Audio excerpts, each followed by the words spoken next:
नमस्कार किसान भाइयों, आज हम बात करेंगे स्ट्रॉबेरी की खेती के बारे में। स्ट्रॉबेरी की खेती कैसे की जाती है, इसमें कौन सी खाद दी जाती है, कौन कौन सी किस्में लगाई जाती है और कितना मुनाफा होता है और क्या क्या सावधानियां रखी जाती है, इन सभी के बारे में हम विस्तार से बात करेंगे। तो चलिए इस वीडियो को शुरू करते हैं। स्ट्रॉबेरी एक स्वादिष्ट हल्का खट्टा मीठा फल है। इसकी खेती अधिक मुनाफे वाली खेती के रूप में की जाती है। भारत में स्ट्रॉबेरी की खेती को हाइड्रोपोनिक्स, पॉली हाउस और सामान्य तरह से कई तरह की भूमि और जलवायु में भी किया जा रहा है। पूरे विश्व में स्ट्रॉबेरी की लगभग 600 किस्मों को उगाया जाता है, जो स्वाद और रंग में एक दूसरे से बिल्कुल अलग होती है।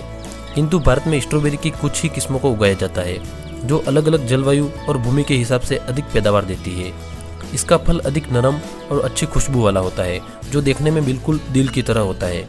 यह एकमात्र ऐसा फल है जिसके बीज फल के ऊपरी हिस्से पर लगे होते हैं। स्ट्रॉबेरी में विटामिन सी, ए और विटामिन के, एंटीऑक्सीडेंट, खनिज पदार्थों और प्रोटीन की अच्छी मात्रा पाई जाती है। इसमें magnesium, potassium, folic acid, phosphorus और कैल्शियम की भी पर्याप्त मात्रा पाई जाती है, जो चेहरे पर निकलने वाली कील मुहासों को कम करने, आंखों की रोशनी को बढ़ाने के साथ साथ दांतों की चमक को भी बढ़ाता है। किसान भाई स्ट्रॉबेरी की खेती कर अधिक लाभ कमाते हैं। यदि आप भी स्ट्रॉबेरी की खेती करने का मन बना रहे हैं तो इस वीडियो में आपको स्ट्रॉबेरी की खेती कैसे की जाती है इसकी पूरी जानकारी मिलने वाली है। सबसे पहले बात करते हैं स्ट्रॉबेरी की खेती कैसे की जाती है। किसान भाइयों को स्ट्रॉबेरी की खेती में उपयुक्त मिट्टी, जलवायु और तापमान की जानकारी को समझकर अच्छी खेती करके लाभ प्राप्त कर सकते हैं। स्ट्रॉबेरी की खेती किसी भी उपजाऊ मिट्टी में की जा सकती है, किंतु बलुई दोमट मिट्टी में स्ट्रॉबेरी का उत्पादन अधिक मात्रा में प्राप्त होता है। इसकी खेती में भूमि का पीएच मान 5.5 से 6.5 के मध्य होना चाहिए। स्ट्रॉबेरी का पौधा ठंडी जलवायु वाला होता है। मैदानी क्षेत्रों में इसकी फसल आसानी से की जा सकती है। इसके पौधों को अच्छे से विकास करने के लिए 20 से 30 डिग्री तापमान की आवश्यकता होती है तथा अधिक तापमान होने पर पौधों को विकास करने में दिक्कत होती है। अब बात करते हैं स्ट्रॉबेरी की उन्नत किस्मों के बारे में। भारत में स्ट्रॉबेरी की कुछ ही उन्नत किस्मों को उगाया जा रहा है, जिन्हें अलग अलग क्षेत्रों के हिसाब से अधिक उत्पादन प्राप्त करने के लिए तैयार किया गया है। Winter Star, Winter Dawn, Blackmore, सिसकेफ, Fairfax, Ofra, Camarosa, Elista, Sweet Charlie और चांडलर ये स्ट्रॉबेरी की उन्नत किस्में हैं। अब बात करते हैं स्ट्रॉबेरी के खेती की तैयारी और उर्वरक के बारे में।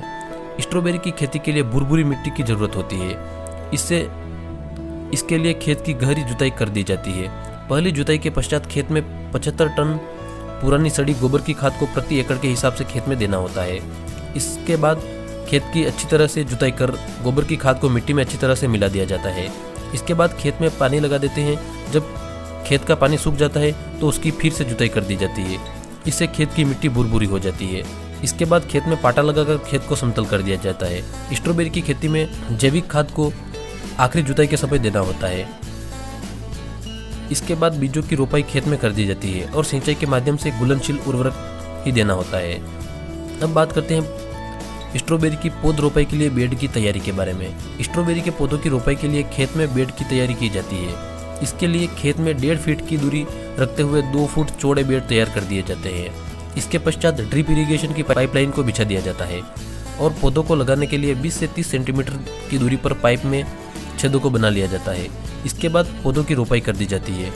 पौध रोपाई के लिए 10 सितंबर से 15 अक्टूबर के मध्य का समय अच्छा होता है तथा तापमान अधिक होने पर पौधों को सितंबर के अंत तक भी लगाया जा सकता है। अब बात करते हैं स्ट्रॉबेरी के पौधों की सिंचाई के बारे में। स्ट्रॉबेरी के पौधों की सिंचाई ड्रिप या स्प्रिंकलर विधि द्वारा की जाती है। इससे पौधों को पर्याप्त मात्रा में पानी प्राप्त हो जाता है। स्ट्रॉबेरी के खेत में नमी बनाए रखने के लिए जरूरत के अनुसार सिंचाई करते रहना चाहिए। इसकी पहली सिंचाई पौध रोपाई के तुरंत बाद ही कर दी जाती है तथा फलों के आने से पहले फव्वारे के माध्यम से सिंचाई करते हैं। इसके बाद जब पौधों पर फल आ चुके होते हैं तब टपक विधि द्वारा पौधों की सिंचाई कर दी जाती है। अब बात करते हैं स्ट्रॉबेरी के पौधों पर लगने वाले रोग और उसके उपचार के बारे में। स्ट्रॉबेरी के पौधों पर भी कई तरह के रोग देखने को मिल जाते हैं। यदि इन रोगों की रोकथाम समय पर नहीं की जाती है तो पैदावार में अधिक प्रभाव देखने को मिलता है। पौधों पर लगने वाले रोग इस प्रकार हैं: विविल्स, जरबेरी, रस ब्रिक, मक्खियाँ चेफर, कीटों में पतंगे, स्ट्रॉबेरी मुकुट कीट, कण आदि रोग देखने को मिलते हैं। इन रोगों से पौधों को बचाने के लिए अनेक प्रकार के उपचार किए जाते हैं। इसमें जड़ रोग के लिए नीम की खली को पौधों की जड़ों में डाला जाता है। पत्ती रोग में पत्ती ब्लाइट, पत्ता स्पॉट और खस्ता फफूंदी आदि का प्रकोप देखने को मिलता है। आप रोग की पहचान कर दवाइयों का छिड़काव पौधों पर कर सकते हैं। अब बात करते हैं स्ट्रॉबेरी के फलों की तुड़ाई के बारे में।